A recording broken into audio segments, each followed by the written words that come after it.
For this video review, we're going to take a look at Transformers Siege War for Cybertron. This is the Optimus Prime action figure. So, dimensions in robot form.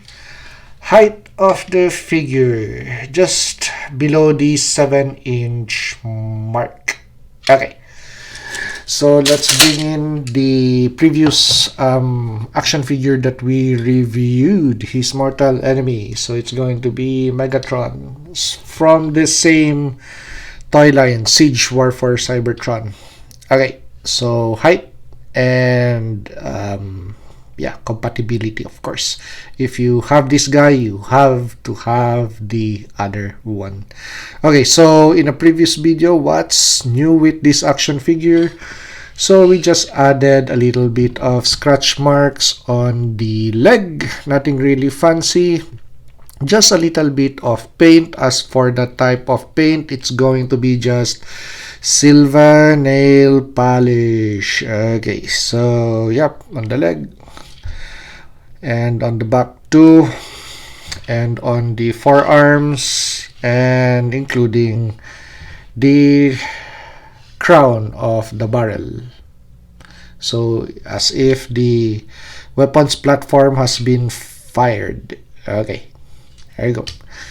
So let's once again go back to this figure. So actually, very fun figure to really play with. Multiple points of articulation, and the transformation mode, it transforms like what you would want a G1 Optimus Prime to transform, only with a little bit of twist in Cybertronian form. Okay, so let's let's take a look at the details and the articulation points. So the head of the action figure is on a ball joint. So let's adjust the lighting system so it could focus on the action figure. So this is the details of the chest. We don't have any articulation on the diaphragm. It's going to be just on the waistline, rotation on the waistline. T-poses possible because of transformation. These pieces, the smokestacks, are going to move out of the way, allowing for greater range of motion. We have rotation on the bicep, single point of articulation or bend for the elbow, but that's more than a 90 degree bend. We have full rotation of the handsets because these handsets do not merge with the forearm of the figure, unlike these Megatron action figure wherein we have a gap on this section because that handset would merge with the forearm. Okay, so moving towards the leg, we have enough clearance. So the backpack, actually, looking at it right now, it really is not atrocious with regards to its size. Actually, I really like how this action figure is designed. Okay, now going back to articulation points. So let's move the arm out of the way so we could focus on this section. So back kicks possible, and you could even further improve the articulation back kick by lifting the backpack. Okay, so this is how much are side kicks that this action figure could do. So just the same with the Megatron action figure, and because of that articulation joint, we have rotation on the thigh. We also have rotation on the knee, and we have a single bend on the knee. And that is more than 90 degrees of bend. And the foot, because of transformation, it's going to be, well, this is where the articulation would be quite limited because we don't have any forward or backward motion. It's just going to be a side hinge and a little bit of toe articulation.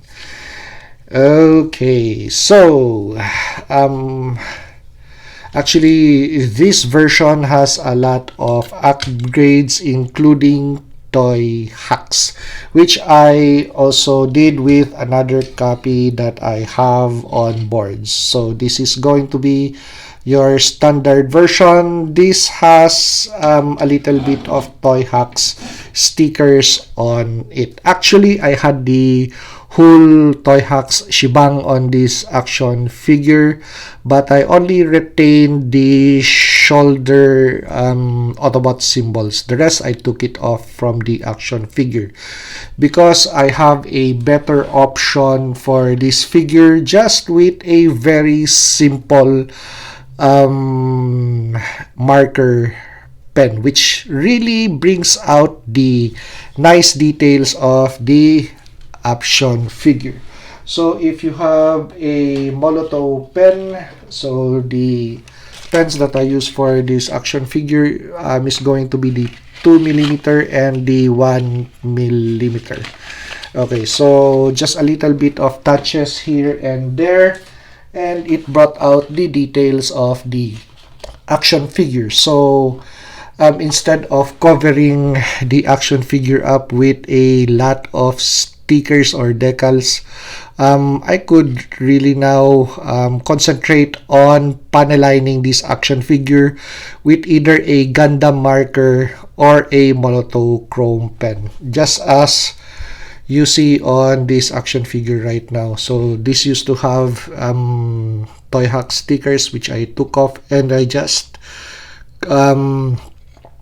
paneline those with a Molotov chrome pen, including these sections and also the details of the chest.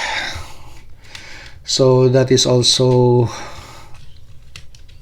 painted. Okay, there you go. So instead of covering it up with a sticker, I have more details on the chest. Yeah. Okay, so other things that I also changed on this action figure. When this came out about 5 or 6 years ago, I searched eBay and found a seller who had a 3D printer who concentrated on these action figures, the Siege for Cybertron line. So he had smokestacks, he had the fuel tanks, and even the jetpack. But I already lost the jetpack because I moved location, so I think I lost it, or possibly I have thrown it with one of the items, the recycle bin. Anyway, so what I purchased from him is going to be the gun. So that is the detail of the Optimus Prime gun, the axe, the smokestacks, and the fuel tanks. Okay, so I went online just a while ago searching for that guy, but he is no longer around. So I don't know what happened to his channel page on eBay. Anyway, okay, so I'm just glad that I upgraded the pieces on this action figure. So I have a non-standard Siege Optimus Prime action figure, and I still have the standard one. So I like the weapons better on this action figure versus the one that Hasbro gave us. So the rifle, which is super hollow, and a very gimmicky shield axe. Well, yeah, you could still modify these items, but I'm glad to have this two for this, and these pieces would be retained on this action figure. Okay, so we're ready to transform this guy. Oops, not this, but this, since this is already super the joints are already okay. So I would like to soften this up, so we're going to transform this version because this just got out of packaging. So after several years of being hidden in storage, this is the first time that it's going to see the light of day. Okay, so we're ready to transform this guy in his alternate form. Okay, so we're going to fold the toes and the back spurs of the foot. Okay, so with just one sweeping motion, okay, so nice and folded. So we're going to rotate this part of the leg, the shin,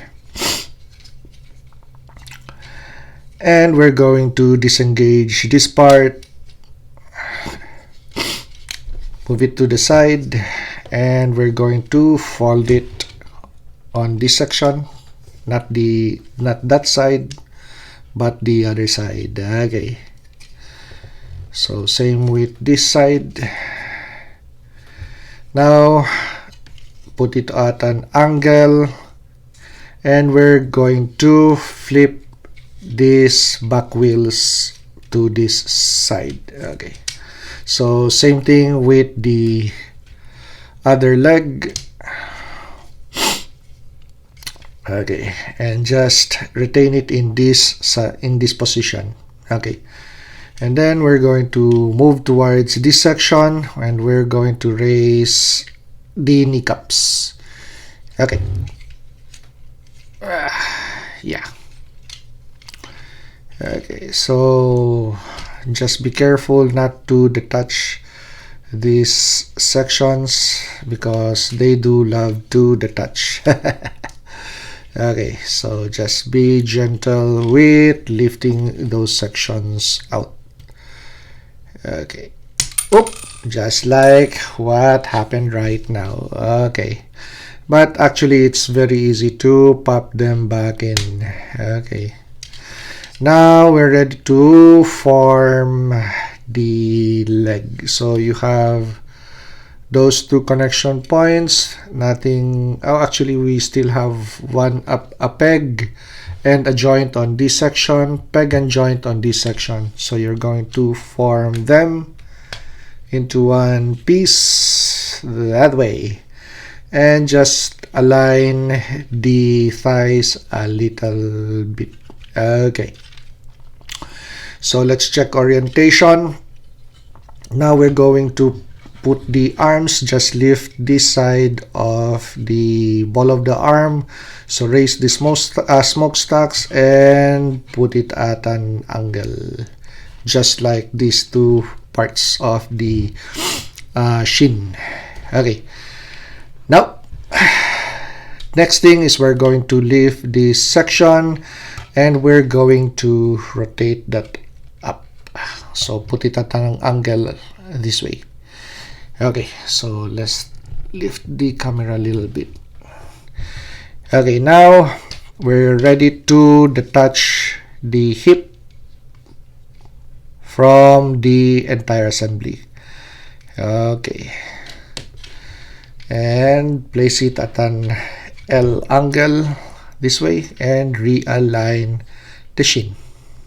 Make sure that these pieces are still folded that way.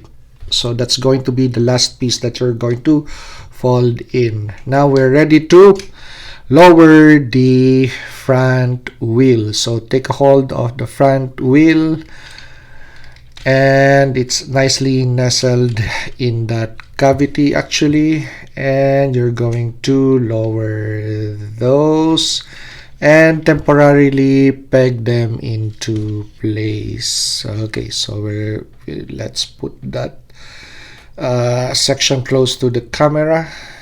There you go. Okay, so same thing with this other section. We're going to detach that tire. Okay, ooh, I think I really pushed it in the cavity. Okay, so okay, yeah, okay, there you go.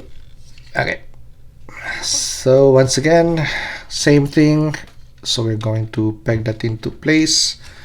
So that's going to have multiple points or joints, and you have that peg and connection point. Okay, so you're going to just peg it into place this way, in its hovercraft mode. Okay, so now we're ready to place the arms a little bit backward because we're going to collapse the head sculpt onto the chest. So we're going to open this section and we're going to lower the head and make sure that it's going to snap into place that way. And take a look at the angle. So once you lower this section to the front of the vehicle, especially this part, it's not going to fight with that head unit or that head piece. Okay, so for the meantime, close these sections up and we're ready to work on this side of the truck. So lift these sections, lift that section, same with the other side. Okay, so it's actually, this is going to swing in just one way. Remember that. Don't fold it that way in transformation because you have that connection point and it's going to connect that way or fold into the arm that way. Okay, so now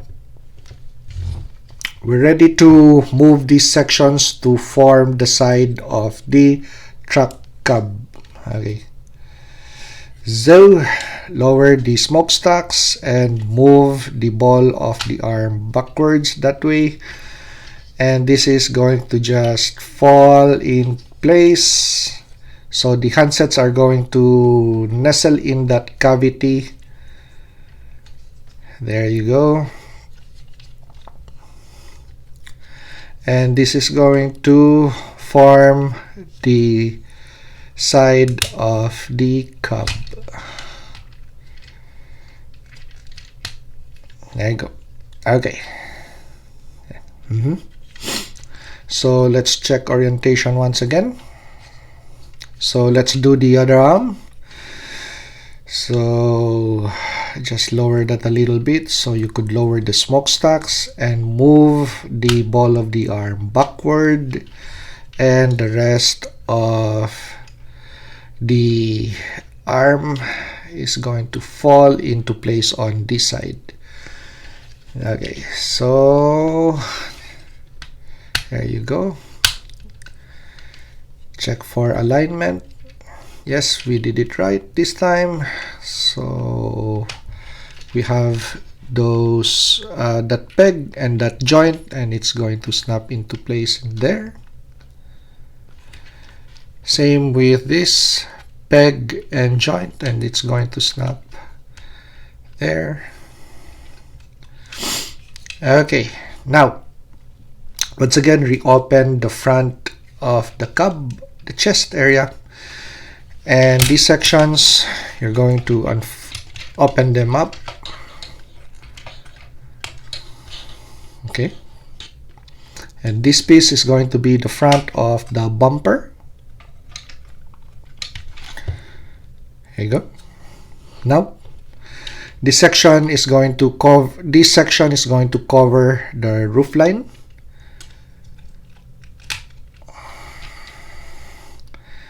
And it's going to fill up the rest of the essential front parts of the cab unit. Okay, so you could still unpeg this weapons platform for in truck mode. Okay, there you go. Now close the front of the cab. Okay, and this sections is going to tab into place that way. So move to the other side, and oops, it's going to tab into place that way. And now we're going to tab these pieces to the front of the bumper. There you go. And let's check orientation. Okay. Now we're going to raise the front tires and peg it into place. because we have that peg. Okay, and it's going to somehow yeah, I hope the light catches it. There you go. So that's the connection point, and that's the peg. Okay, so that's where it's going to connect to. Okay, and the last part is going to be the side panels for the back of the cab. Okay, so let's fix the other side.